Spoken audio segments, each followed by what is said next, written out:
సమయంలో బహుశా నువ్వు అనుకుంటున్నావేమో, డస్ ఎనీబడీ కేర్? కొన్నిసార్లు ఈ ఆలోచన వస్తూ ఉంటుంది, నేను ఎవరికి అవసరం లేదు, నేను ఎవరికి ఇంపార్టెంట్ కాదు, నన్ను ఎవరు పట్టించుకోరు, అసలు నా పట్ల ఎవరైనా నా కోసం ఆలోచించేవారు ఉన్నారా? Does anybody care? కొన్నిసార్లు ఆ అరుపు మన లోపల నుంచి వస్తూ ఉంటుంది, బయటకు అరవకపోవచ్చు, కానీ అసలు నన్ను గురించి ఎవరికైనా ఉందా పట్టింపు? నేను ఎవరికైనా విలువైన వ్యక్తినా? నా ఫీలింగ్స్ ఎవరికైనా అవసరమా?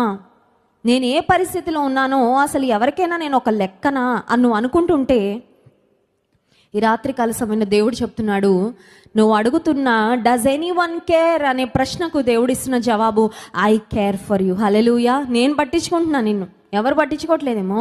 నీ ప్రతి మార్గాన్ని నేను చూస్తున్నాను.